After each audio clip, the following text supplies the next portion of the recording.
क्या एमएस धोनी की CSK IPL के शुरुआती दिनों में मैच फिक्सिंग किया करती थी? क्या धोनी साहब की सीएसके शुरुआती दिनों में मनपसंद खिलाड़ियों को बाकी टीम पर दबाव बनाकर ले लिया करती थी? क्या सीएसके शुरुआती दिनों में अंपायर्स से मैच फिक्सिंग करवाया करती थी? ये बहुत सीरियस एलिगेशन है। हालांकि जो लोग आईपीएल देखते हैं, जानते हैं, वो ये बात समझते हैं कि सीएसके को 2 साल के लिए बैन किया गया था। कई सारे एलिगेशन सीएसके पर लगे जब श्रीनिवासन साहब और धोनी साहब का दौर चल रहा था।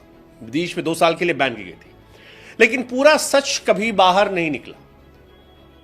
सीएसके पर मैच फिक्सिंग के आरोप समय समय पर लगते रहे। हालांकि सीएसके एक बहुत बड़ी फ्रेंचाइज है, 5 बार उसने ट्रॉफी जीती है, उसमें देश का सर्वश्रेष्ठ कप्तान एमएस धोनी कैप्टेंसी करता रहा है और धोनी साहब वो प्लेयर हैं जो 3 बार इंडिया को आईसीसी टूर्नामेंट जिता चुके हैं। लेकिन सवाल है कि ये सवाल उठ क्यों रहे और कहां से आए हैं। तो आपको बता दें कि ये सवाल आईपीएल के फाउंडर और बीसीसीआई के पूर्व अध्यक्ष ललित मोदी की तरफ से आए हैं। ललित मोदी की वजह से एक बार फिर चर्चाओं में आए हैं। चेन्नई सुपर किंग्स के मालिक एन श्रीनिवासन पर मैच फिक्सिंग के आरोप लगाए गए। हम आपको बता दें कि श्रीनिवासन बीसीसीआई के पूर्व चेयरमैन रह चुके हैं। उनके और ललित मोदी के मतभेद जो हैं वो किसी से छिपे हुए नहीं हैं। और अब ललित मोदी ने सीएसके के मालिक पर अंपायरिंग फिक्सिंग के आरोप लगाए हैं। ललित मोदी कहते हैं कि 2010 में उन्होंने इंडिया छोड़ दिया था। अंडरवर्ल्ड डॉन दाऊद इब्राहिम से जान से मारने की धमकी के चलते देश छोड़ा था। हालांकि इस दौरान उन पर बीसीसीआई ने 253 करोड़ रुपए की धोखाधड़ी का आरोप लगाया था। जुलाई 2022 में मोदी और सुष्मिता सेन के डेट करने और फिर ललित मोदी के फजीहत की भी खबरें आई थी, जब इश्क का इजहार करने के बाद उनका मजाक बनना था, क्योंकि सुष्मिता ने भाव दिया नहीं था। उन्होंने अपनी आईडी में लिखा था कि माई लव सुष्मिता वगैरह वगैरह। लेकिन जो एलिगेशंस है वो ज्यादा इंपॉर्टेंस रखते हैं। ये सब तो बात चलती रहेगी प्यार मोहब्बत। तो पहला एलिगेशन लगाया गया है कि जैसे फ्लिंटॉप को लेकर, एंड्रू फ्लिंटॉप एक जाना माना क्रिकेटर, तगड़ा क्रिकेटर, एंड्रू फ्लिंटॉप को लेकर कहा गया कि 2009 आईपीएल से पहले ऑक्शन में इंग्लैंड के ऑलराउंडर फ्लिंटॉप ने नाम रजिस्टर्ड कराया था और तब सीएसके के ओनर और बीसीसीआई के सेक्रेटरी श्रीनिवासन ने कहा कि फ्लिंटॉप उनकी टीम में ही आना चाहिए, कहीं और नहीं आना चाहिए। वो कहते हैं कि बाकी टीमों से कह दिया गया कि ऑक्शन में फ्लिंटॉप के लिए बोली ना लगाएं, और ऑक्शन में हुआ। फ्लिंटॉप को सीएसके ने $1.55 मिलियन में खरीदा था। तब ऑक्शन में बोली डॉलर से लगाई जाती थी। श्रीनिवासन पर अंपायर फिक्स करने के भी आरोप लगे। यह कहा गया कि अंपायर तक फिक्स किए थे। सीएसके के मैचों के लिए चेन्नई के अंपायर अपॉइंट किए गए थे।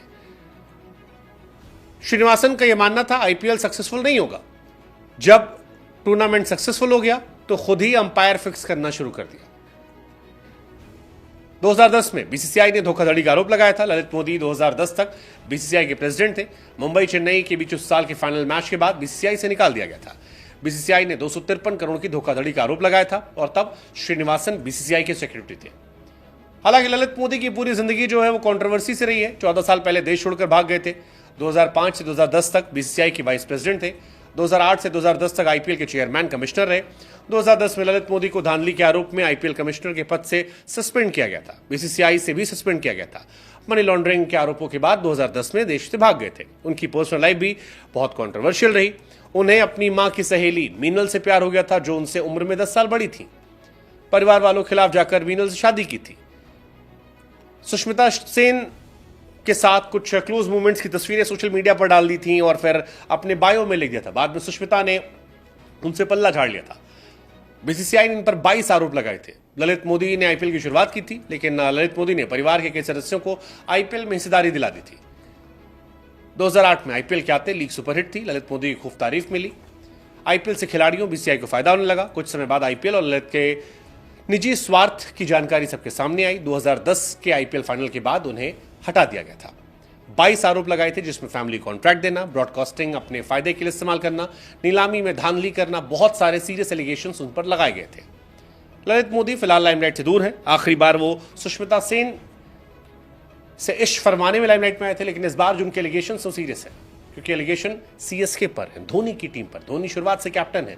धोनी श्रीनिवासन के रिश्ते बहुत गहरे हैं, सीएसके पर 2 साल का बैन लग चुका और अब ये कहना कि अंपायरिंग फिक्सिंग होना, फ्लिंटॉप को जबरदस्ती लेना, दबाव बनाना, धांधली करवाना, दीज आर सीरियस एलिगेशन। हमें लगा आपसे पूछे, आप कैसे देखते हैं सर?